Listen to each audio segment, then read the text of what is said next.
All right. So today we'd like to go and talk a little bit about a subject that kind of hits close to home, sort of. It's the conservative activism, specifically, with young people, and just I guess conservative activism in general, and some of the trends that we've seen, and the things in organizations and people that do it right, the things in and like people and whatnot that do it wrong, and how we can kind of fix it. So to go and preface this, I was involved a little bit with, conservative activism back in my day. I've seen them before. I've seen, college Republicans. I've been to CPAC. I've had a little bit of exposure, but in general, it's kind of lacking, and that's like nowadays they're starting to increase it a bit because you see organizations like Turning Point USA, like there's like various other organizations and whatnot. I guess they have YAF, but we'll talk about that organization specifically in a little bit because I'm not a big fan of those. You have your college Republicans, you have your Young Americans. I mean, I already guess we talked about that, but there's like Well, there's libertarian. YAL too, Young Oh, Americans for Liberty. yeah, they're pretty much the same thing though. Like at least from Yeah. what I've seen, they're like these old school Republicans. You have things like the Leadership Institute. You have things like Project Veritas, which I think Project Veritas, that's an example of one of the better ones, and they've had a significant impact, even though they've only been around for a little bit. We have people like what's her face, the South Africa, Lauren Lauren Southern. Southern. Yeah, she does things. Then you have sort of the more kind of comical ones like Infowars. And, Milo. Steven yeah, Crowder. yeah, Crowder, and I think it's just time we had a big discussion on this topic because let's go and start out with let's talk about like the opposition. The leftists have had activists, especially like college students, for quite a long time. They've been burning bras. They have college Democrats. Who's that other organization? Next Gen Next Climate Gen. Change Yeah. or whatever they want to call them. And that organization, that's a sad group. It's I a mean, I've had pack too. Keep that experiences. in mind. It's a political action committee. They want to go and talk about like we need to get the money out of politics, but they're fine receiving funds from mega donors. You have like Mothers Against. I guess that's not really a liberal group, but you have like it was like the Mothers Against or like Mayors Against Illegal Guns or whatever they want to call themselves now, and what was it? The Never Again or whatever. Like the thing Yeah. with the gun control people. Yeah. The March for Our Lives / Never Again. Yeah, we have like those groups that we're fighting against, and what they do well, and it's like they like make protests in public, and they make it a pain in the ass for other people to deal with their daily lives, and like you see this with like Black Lives Matter, they'll go into the highways and they'll go and protest, They disrupt. which yeah, and disrupt and be a general pain to deal with. They make a very big scene, and in some ways it's good for their side because it gets the word out. But I think when you go in the highways, so that especially there's like one case with Black Lives Matter where they end up like delaying an ambulance. I think a kid died from it. I could Yeah, be that's mistaken, peak bad optics right there. but I know that they end up delaying a kid. I mean, the conservative movement does have, just general right wing movements do have some of those. Like Charlottesville was bad optics, but they're few and Hmm. far in between. Like that's the only real major one I can think of. And there was a lot of. It wasn't just them. There was Antifa over there, and I guess Antifa you could consider that like left wing activism, but that's almost just like a mob group.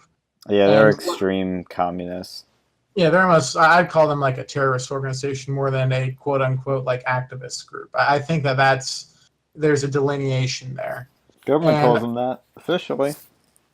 yeah, they want to say, oh, we're anti-fascist, but they end up like bashing people on the head with like flags, with like communist signs, and finding people's houses, doxing people.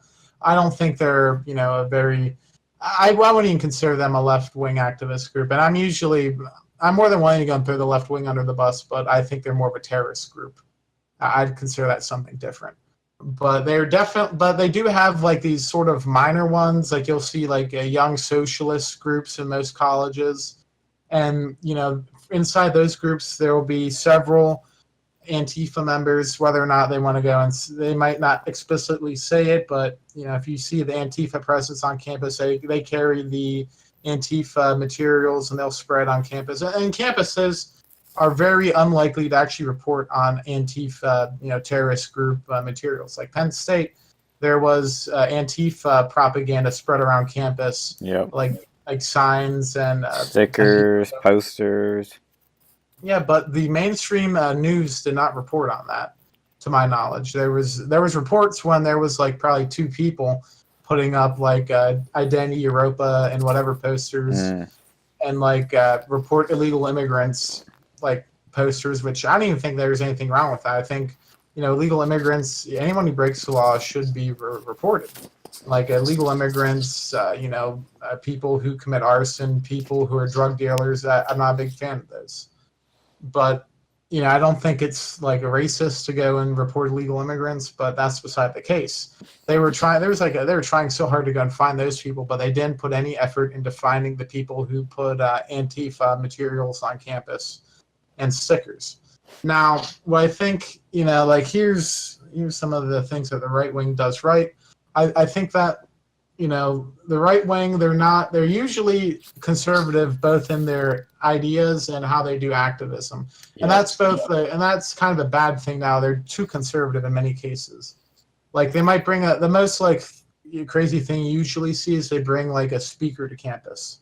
And, that actually does bring a lot of attention. Is usually what ends up happening is the left ends up making it like such a big deal because they protest it oftentimes violently. Like we had Ben Shapiro come to I think it was Penn State a couple of years ago, and there was like protests, there was like screaming, knocking at doors, and like people were playing Beyonce or something. I don't know how that was protest, but whatever floats your boat.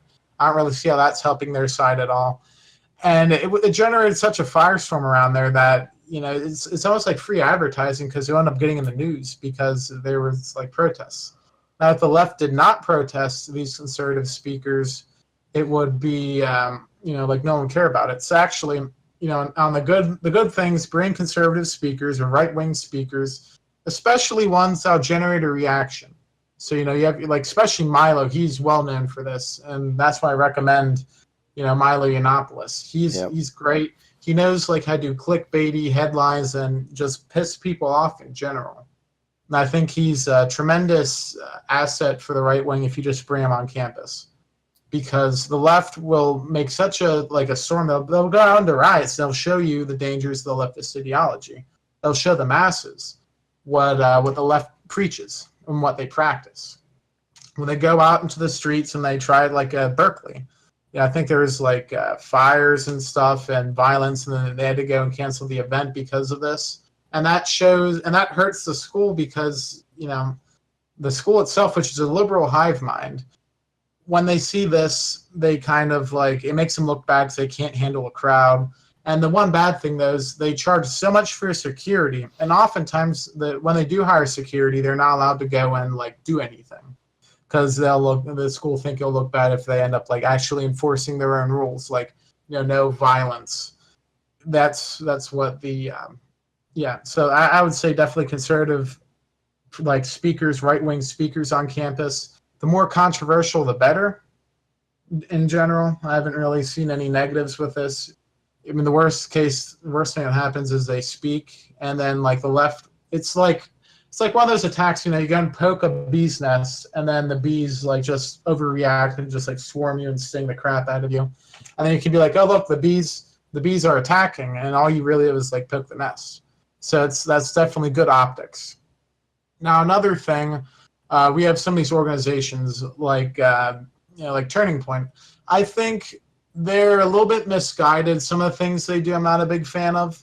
They claim to be, we're against identity politics, but then you see the Black Caucus, the Hispanic leadership caucus, a women's leadership group or whatever, and then they claim on the other hand to be against identity politics. That they can't do that. That if I was Turning Point, I would stop that or stop denying that you're into identity politics, because that just doesn't work. You know, it doesn't take a brain surgeon to see the hypocrisy in that. Mm-hmm. And I don't think it's really doing them any favors to do that. I mean, I kind of understand sort of why they're doing that, because they want to get, you know, your Candace Owens of the world to go and like turn up. And I have a feeling that was kind of blowing up in their face, like the Not Your Shield or Not My Shield campaign with like Gamergate, for any of you who actually remember that, which honestly was probably one of the things that led to the destruction of Gamergate. Because they were so concerned with, you know, we need to go and get this, you know, gay person, this black person, this trans person to be pro Gamergate, and then they'll go and like abandon their actual like philosophy. You know, they don't want to have this political crap in games, and they'll go and like water themselves down when they do things like that. And yeah, you know, in all honesty, though, Turning Point, they do a lot more than what I've seen traditional groups do. Like the ones I hate.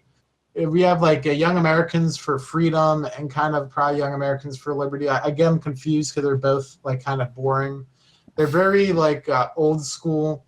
They want to get your like Ben Shapiro's and your boring, you know, campus conservatives. Oh, we're going to talk about big government and why it sucks. I mean, that's kind of Turning Point's thing, but you know, they all kind of say that. And they deny, like, if your group, if one of them were to like bring in Milo, they'll go and like, you won't be allowed to go and use any of their resources to get Ben Shapiro there anymore, because and that's why I can't stand Ben Shapiro. Like he thinks he's smarter than everyone else. Like, oh, I'm Ben Shapiro, I'm smarter than you. I won't go and debate Milo. No, sirree, I'm gonna go and like, if you have anything associated with Milo and you know, we're done. You know, screw him. We need to stop punching right. Yeah. And that's one of the biggest problems that we have. And the left, you know, they never punch left. Like very, very, very rarely will they do that. And the only times they do that is like when the right wing gets them on something, like when someone on the left says something homophobic. And that's where, you know, principles come in handy, because the left has very little, if any, principles. If you're fat, you know, they'll go and say, oh, we're against fat shaming. But when it's Anna Kasparian and Alex Jones, you know, she'll call him like a fat, you know, expletive. She'll say whatever, you know, she'll make fun of him for being overweight. And, you know, what he did, though, Alex Jones, like InfoWars, just in general, they're an interesting group. One word for it. I think I'm not really a big fan of what they're doing. I think it's good that, like, I mean, I'm probably be, you know, get some like flack for this, but you know, I think what they're doing is interesting. They make like these sort of conspiracy videos. Sometimes they can say the truth, but you know, oftentimes you take everything with like a heaping helping of salt. Yeah. It's entertainment. I wouldn't get your actual news from there, but sometimes they do hit the news because they literally take whatever stuff you find like 4chan, I suppose, and just like roll with it. Well, and that's why. To interject quickly, the one thing I'll say about InfoWars that outlets like Vox and BuzzFeed don't do is they have freaking guys on the ground reporting. They have on the ground reporters. So say what you will about InfoWars, but they do have on the ground reporting. Oh, and he actually does like activism. Like he went to Alex Jones. You know, he Google of Milo. That was funny. He went to the Amazon event. Like the Amazon headquarters, got kicked out of there, and he protested. And he went to the what else did he? He went on to the Young Turks. Yeah, he went to Young Turks. That was funny. And that was great. Like stuff like that is great. Like, but some of the things he does, like his contests are good. Some of his it's like Bill Clinton's a rapist. That's great. Stuff like that. You know, these sort of contests, this sort of activism where you actually. The one with the song was really good too, because it brings culture, it brings creativity, and fun into it. Yeah, like I like that. Like Bill Clinton's a rapist. That became like such a huge meme because of Alex Jones. Mm-hmm. And like they had the guys go to the Clinton rally with the rape whistle. That was great. And they recorded it. Stuff like that. The conservative activists of the future need to do more of that. Now, where he kind of falls, into some problems, you have that thing.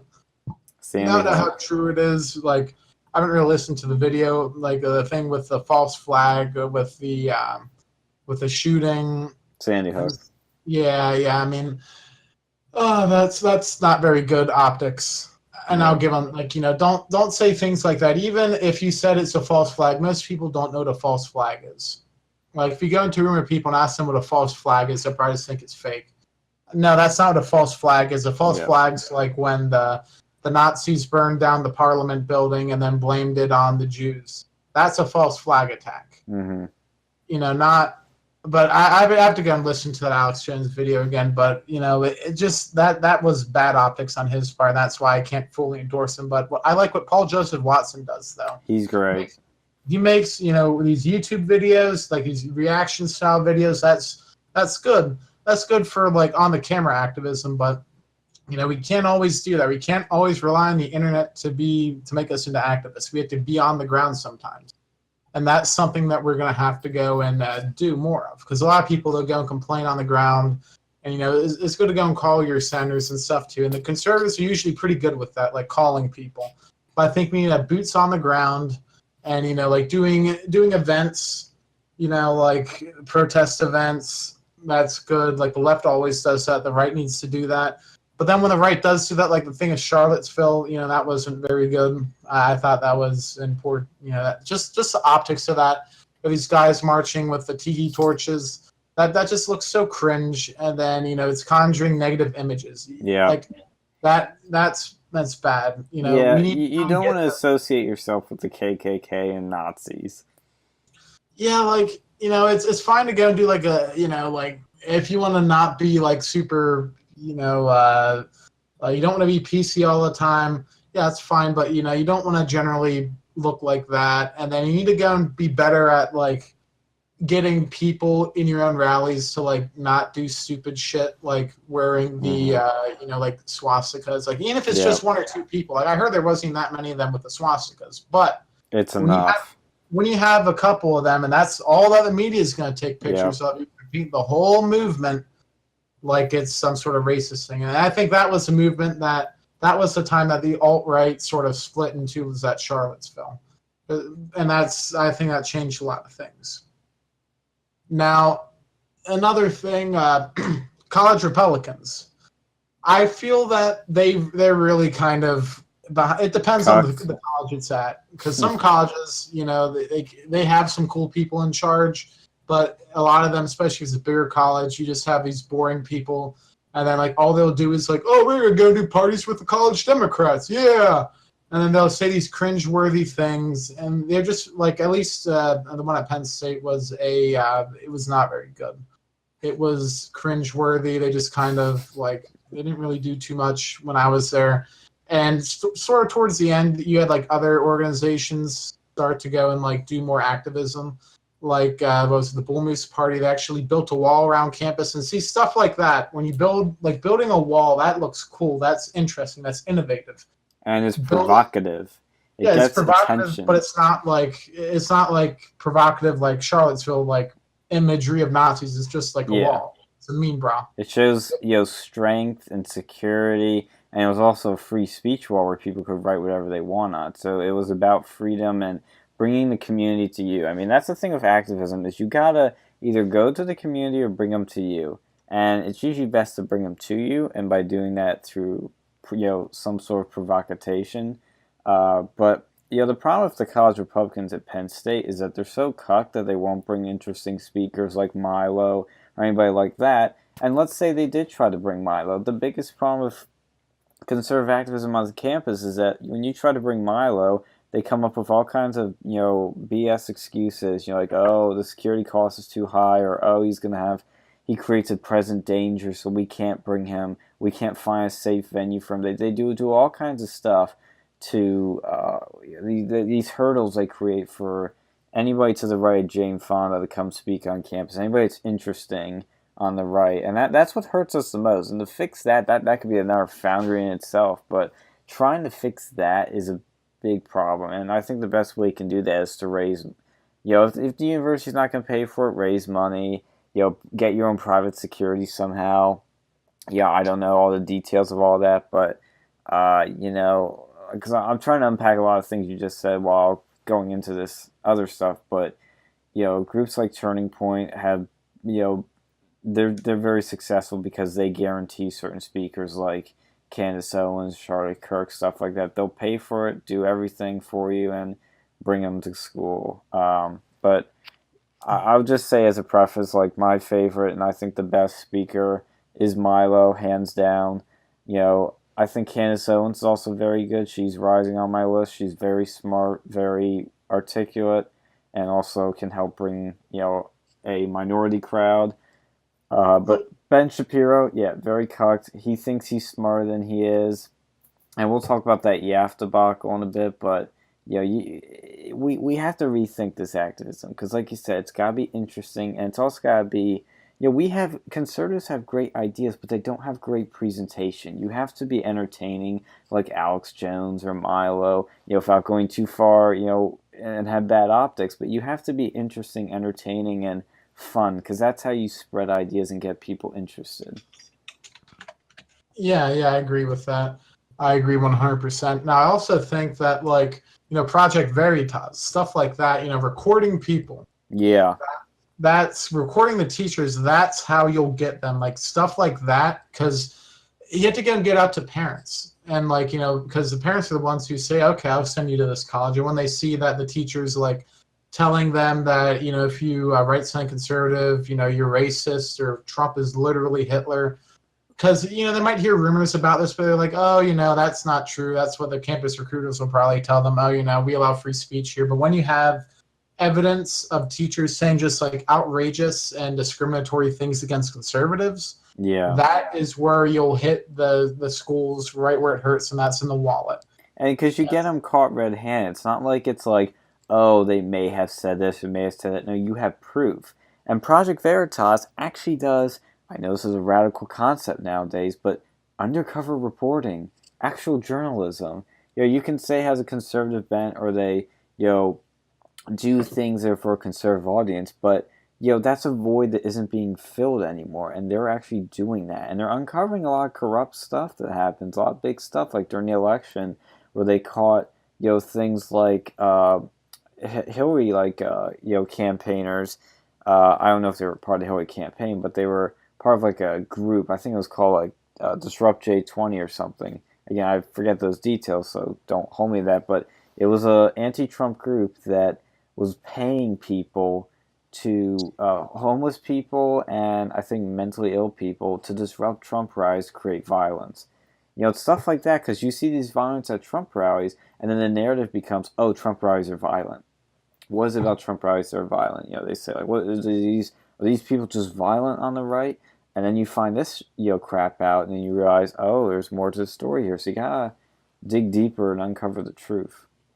Oh, I agree with you there. Like, they're definitely probably one of the most important conservative activists, like, sort of groups out there. And you're right. There's like no one really doing undercover work for conservatives. You'll see it all the time. Like everyone's an activist for like leftist causes or like neutral causes. But we need like activists like that who record the teachers.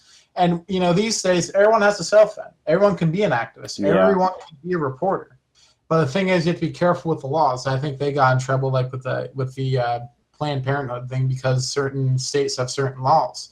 But if you see that, whether or not it's legal or not, you're gonna still understand, hey, that's disgusting. Even if it was illegally recorded, once it's out there, it's out there. It's always gonna be somewhere on the internet, no matter how hard you try to go and get rid of it. Yeah. And that's why that's important. And I think, and that brings up another issue too. It's like funding. That's why Turning Point, I think, it does as well as it does, is because they receive incredible amounts of funding. Very true. Just like amazing amounts, they get money for it, and I think that's that definitely helps them get good speakers. And college Republicans, at least when I was there, they all they might get decent funding, but I think Turning Point that's growing because people see the work that they do. They do get a lot of good speakers, and people want to support that. Yep. And you have to be a little bit edgy. Like a lot of Republicans, they just want to, they're just like lazy, and they want to pretend inclusives. They want to be, we're going to include everyone in here, and we just don't want big government. No, that's like libertarian. We're not libertarian. There's a difference between libertarian and Republican. And they just want to be so wishy-washy about it, and they might say they have principles, but they really don't, and they're afraid to go and admit that they support Trump. And that's what pisses me off. Like, come on. No, I was one of the very few just Trump supporters out there. There's a lot of people like, that's not very nice. I don't know, I won't vote, or I'll vote for Gary Johnson because I don't like Hillary, but I don't like Trump either. Like, no, and that's annoying. And another thing too is like we need the individual activists, like some of them, like Kyle Kashuv, whatever the heck his actual Yeah. name is, cool guy. And he's been like getting out in the media because like he's and he works for Turning Point, apparently, from what I have read. He's affiliated with Turning Point in some way, and he'll go and like talk to people. And he's basically like if what's his face, the David Hogg on his bus tour. yeah, he's like the polar opposite of David Hogg. Yeah. And we need people like that, people who are pro gun, even though they've been on the receiving end. We need to have like more pro gun activists. You need and then you also offensive. Have that like Kate, who is it? That Kate girl? Caitlin Bennett. Yeah, the one with the AR or the AR. She carried. Yeah, for anybody who doesn't know the story, for her graduation photos, she open carried an AR-15 on campus and triggered a bunch of people because it is technically legal in the state of Ohio. I think she was at. I'm 99% sure it's illegal there, but she triggered people. Yeah, just doing stuff like that that's like edgy, but not like just purely offensive. It's just, you open carrying. You're going saying, screw you, liberal university. Stuff like that. We need, and then like she also did a picture of her at a Chick-fil-A during Pride Month, and people like started flipping out. And it kind of shows how ridiculous the left is. Like they want to go and make it so if you go to Chick-fil-A during any time in like June, you're somehow evil. And I think Huffington Post did an article about that, which is ironic coming from Huffington Post, because if you look at the history of Huffington Post, it's like Lady Huffington. She was like married to a gay man, and she just kind of used his money, like blackmailed him. Like that's apparently the history of that company. Yeah, so I've heard that about Ariana Huffington. Yeah, it's kind of gone like full circle with that. Now they're like, oh, if you go to Chick-fil-A, you're anti-gay, but don't look at us. We were founded by someone who exploited a gay man, years and years ago. And I think that's important. I think that we need to have, pro-gun definitely needs to be pushed more. There's so many ways you can push this to get people to care about it. Like push it. There's feminist angles you can go and push with pro-gun. Even if you're not a feminist, just to go and get the feminists to support it. Like they're going to be like, oh, I'm going to be equal to a man. Well, shoot, a gun can make you equal to any man. Yeah, you won't get raped. You won't have to fear about getting raped ever again if you carry a gun. Yeah, that's, it makes women safer. It makes minorities safer, makes gay people safer. You won't be getting bashed if you shoot them. There won't be any gay bashing, any gay lynchings if you shoot them. Mm-hmm. There won't be any KKK lynchings if you shoot them. Even who is it? MLK, I think he owned he had a pistol or something. Yeah, it's self-defense. Yeah, that's a basic. If we're going to talk about human rights, the right to self-defense, that's a basic human right. 100%. And that is something that needs to be pushed. But the thing is, we don't see that being pushed very much. We need more like millennial and like Gen Z activists to go and push this angle. Like, hey, why are we trying to get our rights taken away? Like, no, that doesn't make any sense to me. We need to have people supporting that, especially the young generation. And then we need to have the older generation to go and like introduce younger people to the shooting sports, because a lot of people, they're raised in households that don't have guns, or they don't go shooting if they did have guns. Like the shooting sports, that's how I was when I was younger, and I had to go and do it myself. And it's very difficult because to get into a group, because a lot of them require you to know someone, and they need to go and have, they have to realize if you do not get youth into this sport, then the legislation will be passed and no one can get into this sport. We need to go and promote people getting into the shooting sports, young people. And there's plenty of ways that can be done. Hold events specifically geared towards young people.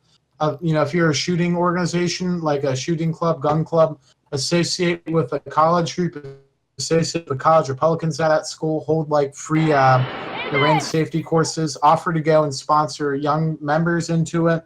Mm-hmm. Stuff like that, help people get into it. I know they have some other organizations too. They have like Pink Pistols. It's like a gay gun group. That's great. We need that.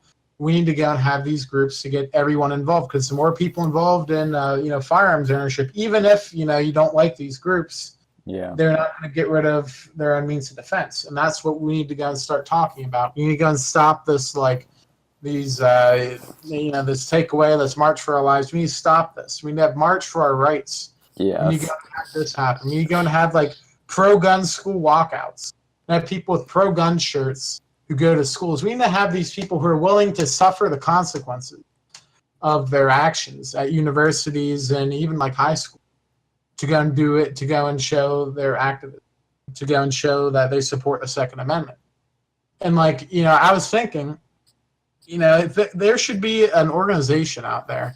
And I don't know if you could overtly do this or covertly do this, like a sort of Project Veritas, but a group that will go and give someone a scholarship to university to go and basically record what's going on in these classes. Have them take like a gender studies degree, full 100% full ride, so that if they say something or record stuff and post it, if they lose college, that's just, if they get kicked out of college, that's whatever, because it's not no skin on their bones, and they're more likely to record the crazy stuff that's going on. We need groups like that to go onto campus, who will go into the belly of the beast and go and do actual reporting, who aren't afraid, because for anyone that's a scary thought, getting kicked out of campus because you support pro Second Amendment, you might not support gay marriage, you're pro whatever, you're pro Christian. If you support any of these things that aren't on a leftist agenda, then you'll be like severely affected academically, socially, and that's why we need to go and support these people. And that's why I think we need to go and get funding together to go and start this. I think that would be like generally a good thing to do. That's something that can be done. It's going to be expensive, but have them go into these universities, and probably better to go and do covertly so they don't know what the scholarship is, like the schools. And just like, this guy just wants to go for women's studies degrees. And then he goes and records everything and like debates the teachers. Like, that'd be great. Yeah, I think also you're kind of going full circle here when you were talking about in the beginning of the fact of, you were pointing out things the left does well. And I think as conservatives, we need to realize that, we can't just watch our stuff. We need to watch what the other side's doing, because when the other side's winning on something, you should pay attention and understand why. And if they're losing in something, which we tend to point out very well and understand why they're losing, but you also need to acknowledge when they're winning and why. And the left generally is much better at organizing events. And when I say organizing, that's a very broad term, because look at the March for Our Lives, the big March for Our Lives that happened in D.C. Say what you will about David Hogg or any of the people there. I'm not a fan of any of them, but they had a very well-organized event. Lots of people showed up, big crowds, which always looks good, lots of energy. All of the speakers were lined up. They have a nice-looking website for it. They had hashtags. They had a logo that they used on T-shirts, on the signs, on everything. Consistent marketing. They know how to roll this stuff out with an aesthetically pleasing presentation. Conservatives are sucky at that, and partially it's because artistic, sort of people really tend not to be conservative. They tend to be more liberal. But we do have people like Milo who gets aesthetics, who gets how to do things well and look interesting. Like, maybe it does take a gay guy to do it. I don't know, but it's kind of ironic in many senses. But what is interesting about Milo is that people tend to think conservatives, anti-gay, Christians that hug their Bibles all the time and clutch their guns. Well, yeah, we like our Bibles and our guns. I mean, I'm an atheist, but even I acknowledge the good parts of Christianity. But even atheists, Christians, doesn't matter, show up to Milo events. They love Milo. Like, most younger people are perfectly fine with gays. And I think conservatives need to realize that, especially like Ben Shapiro types, that you don't have to be this like stereotypical conservative that speaks really fast and acts very smart and uses logic and everything. No, it's about emotion. It's about fun and entertainment. And it doesn't matter if it's a Milo, whatever. You need somebody to do that. But at the same time, what is interesting is you have a guy like Steven Crowder, who's a entertainer. He does a late night show, day on CRTV. You know, it's a late night show. It's got politics in it, like a lot of these late shows now. But he's an alternative to that, and you need alternatives to what the left has, what they've held onto these industries like Hollywood and all of entertainment, the music industry. You need that sort of alternative, and he's a good example of an alternative late night show. But he also does activism in the sense that he does it in a unique way. Where he does his live shows on campus of his late night show, but he also does a series that I thought was genius the moment I saw it, which is called Change My Mind. You've all probably seen the meme of Crowder holding the mug with the table at the sign that says, there are only two genders, change my mind, and people meme it to, funny stuff like, whatever memes as like PewDiePie is better than Logan Paul, change my mind, or something like that. You see all that kind of stuff. I mean, memes are, that's another thing to unpack, are a very effective way of spreading ideas. But, do some memeable events, but in his case, he did something that's complete opposite to what everything we're talking about here, where he sat down at a table and had reasonable, calm, civil conversations with people on campuses. And he did something that our friend would call quiet professionalism, where he was very professional about it, very respectful, but those videos are like hour long, 45 minutes, and yet they get millions of views, like 5, 3, 6 million views. You would think people wouldn't, be able to digest this long form content, this, 6-second attention span world, but there are lots of young people there on the internet, lots of young people that watch Steven Crowder, and they're watching these videos, they're watching these conversations, and it's a good way to show that the conservative is calm, controlled, has smart, articulate ideas, whereas the liberal just loses their mind. I mean, some of them are nice and fair, which is always good and productive for our society, but you see the true colors here in those videos, and that's what I like about them. I think that wakes some people up and makes them question their ideas, because you can have a Milo, but you can also have on the total opposite of the spectrum a Jordan Peterson that's all intellectually and whatnot. You can have that variation, and you need that variety to appeal to all these different markets and these different groups. Yeah. I mean, I've gone a little bit long on that, but you get the idea that like there's different ways you can do this. Like Milo gets millions of views, but so does hour-long Change My Minds, which is fascinating. Yeah, I agree with that. We do definitely need people, like especially younger people, Yes. like even in the conservative movement, because like right now you see Jordan Petersons and Ben Shapiro's, they're just like old and they're like uptight. Yeah. And I mean, they're like, yeah, there's a place in the conservative movement for these sorts of people, I suppose. But we need to get like more of the edgy ones, like you mentioned Milo. You get stuff like that. We need like the comedians, and I think we could do a whole thing like alternative like medias, and that'd be like a whole conversation in and of itself. But I think what we generally need is to have like younger people who won't go and do the principal conservative approach, and like who are willing to go down and get dirty. Yeah. Right, with because the left, they always go and throw like out left field.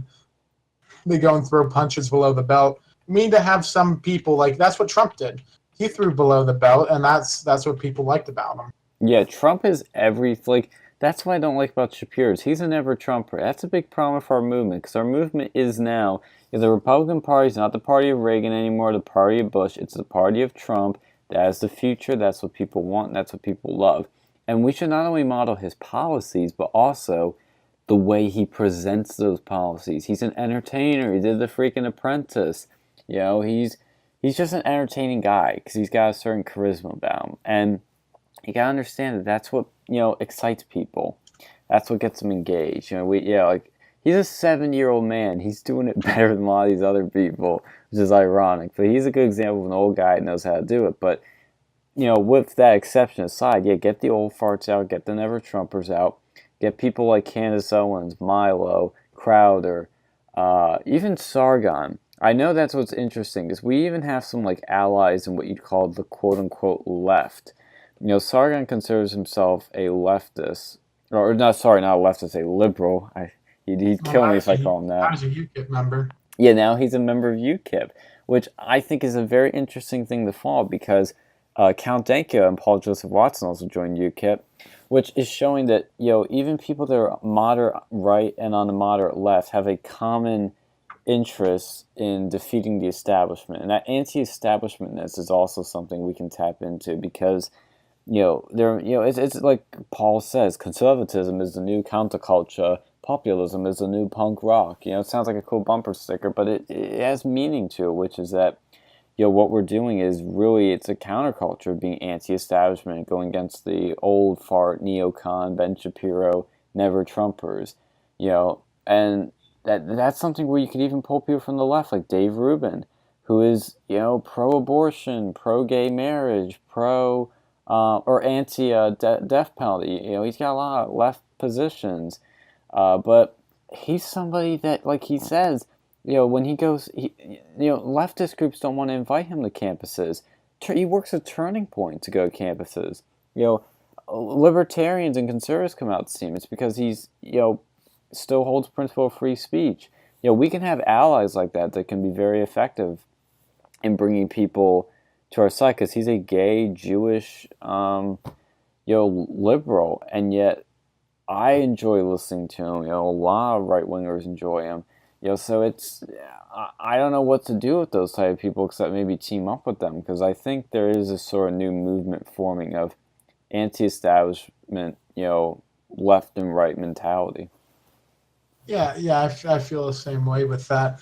I think that we need to go and move away from sort of just traditional radio shows and just on Fox News, and spread more on the internet. And we need to go and get more down and dirty, like I mentioned before. We need to have people who will fight fire with fire, and that's what you're seeing with groups, as I mentioned, like Project Veritas. And you have people who will do edgy things, and that's good because young people like that. Yeah, that's important that we get that the young people feel involved. We need to go and show that like you mentioned with the punk rock, that it's not cool to be leftist, because what are they going to do? Complain and be offended? Yeah. That's not cool. It's not cool to be offended about things. It's you're offended. That sucks for you. You can't enjoy X or Y because you find you take offense to something. And you can go and team up with some of these people on the more left-leaning libertarian side, but I'd be careful, as with anything, about going too far into that, and then you might end up just getting co-opted by some sort of left-wing group. But that's for some purposes, I agree. Like Sargon, I think he's fine for the most part. Well, because the thing I want to add, though, is that you gotta remember the left rejects these people now because they're not left enough for them, so they reject them.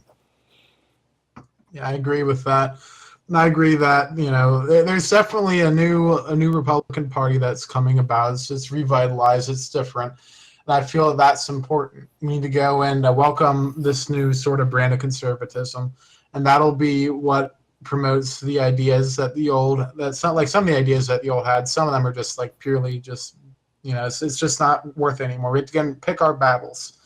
Like, for instance, people are flipping out over oh, we need to go and ban the left or the old school Republican. They're very much anti-weed, anti-soft drugs. I think we need to go and criminalize that. That's generally favored among the population. It doesn't really affect traditional Republican values.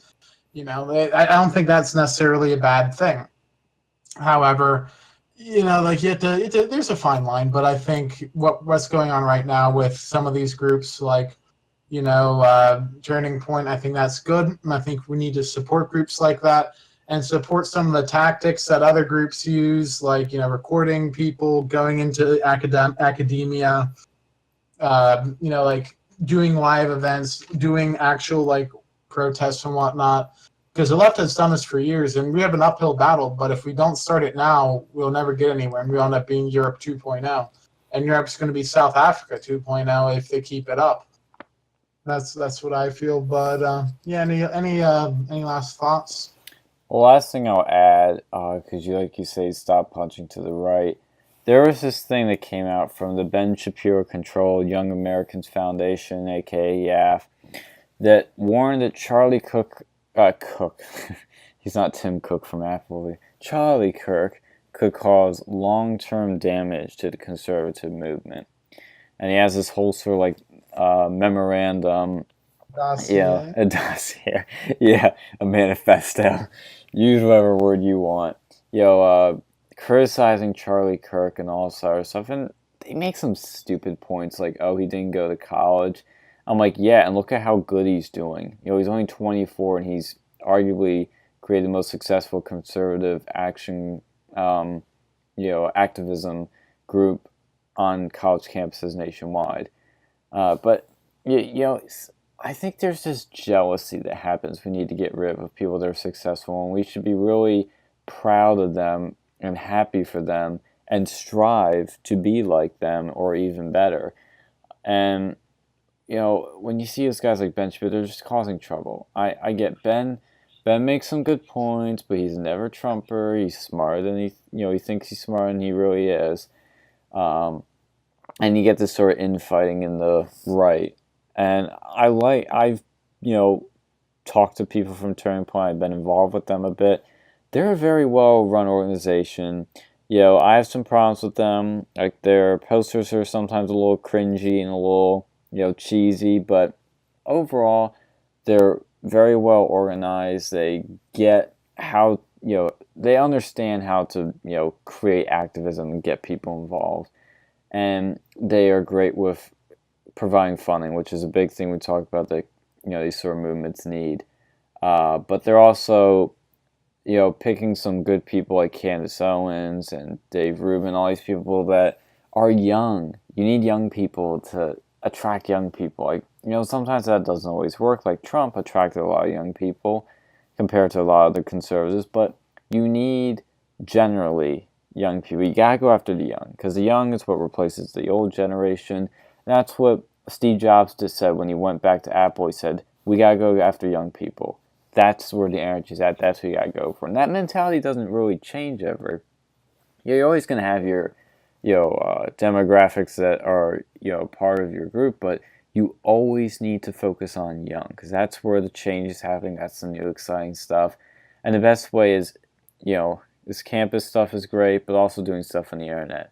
We've already talked about that, but conservatives have fortunately had a strong hold on political commentary on the internet with all these names we've already named. There's not many big ones on the left, except maybe Young Turks and Lacey Green, but even she's kind of getting semi-red pilled. But you gotta fight fire with fire, and sometimes you gotta fight fire in a little different form.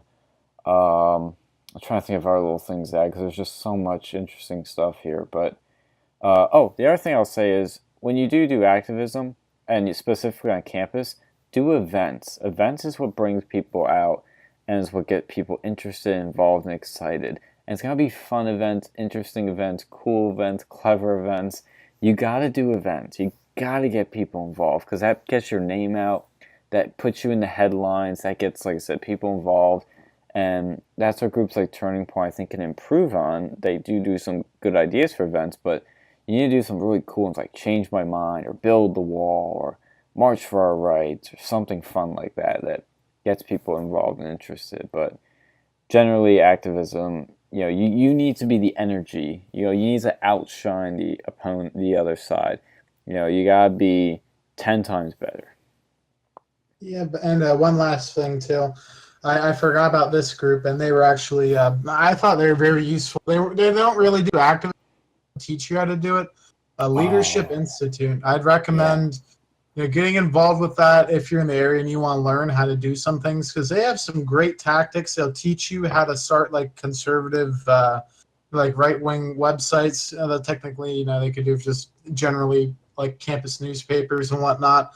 And they'll also teach you like just general like activism stuff. They're very good, and they're very low cost. Like, I think I paid $20 for like a 2-day. It was like insane how long I was there. It was like probably over 20 hours. It was like 2 all-day events, and they'll teach you everything you'll need to know to be like a good conservative activist. And they have tons of different ones going into specifics, and they might charge you a little bit, but the amount of worth that you're getting is well worth it. Like, so much free books I got, it was more than worth it just for the books. And like they'll throw you books if you answer their questions right. And I got like so many, I don't even know if I'll ever be able to finish them.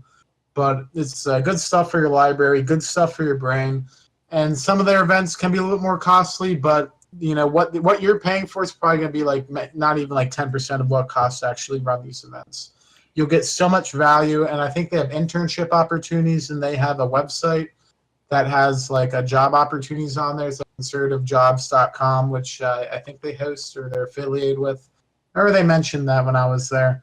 But I definitely get involved with them and speak to anyone about bringing them onto campus if you are involved with like a college Republican or right wing group of any variety, and they'll help you out. Definitely good group, and they'll teach you some very useful skills that you probably won't hear about anywhere else. Yeah, and I love them too because also they're always very involved with campuses. You know, they come to campuses, but they also, people don't realize they're the ones that either created or, you know, help fund or whatever campus reform. You know, their head ed or of campus reform editor-in-chief, Sterling Beard, is a part of Liberty Institute. And that site's great because it's pretty much objective journalism, you know, It's exposing the, Leadership Institute, yeah, Leadership Institute. not Liberty. That's a different thing. Yeah, sorry about that. Yeah, Leadership Institute, and you know they write very good articles. They're pretty objective, maybe a little clickbait headline, but usually not really. They're actually pretty accurate, but exposing the craziness, left wing craziness on campus with social justice warriors and all that. But TLDR, you know, you want to be the fun side in all this because people like fun. You know, don't be the boring side. Don't be the Jeb. You know, don't be the short bus. Be the Trump, the Yeah. Milo. Yeah, be the you know the young right wing group that you always wanted to be. You know, get involved, do something. Don't sit on your butt and play video games all day. It's not fun. I've done that before. And it's It's apparently a mental illness now. Yeah, I can see that. I've known people who did that, but that's a topic for another day. But anyways, I think that'll be it for tonight. You know, I'll see you guys whenever we get around to doing another one of these videos, I guess. Bye. Bye.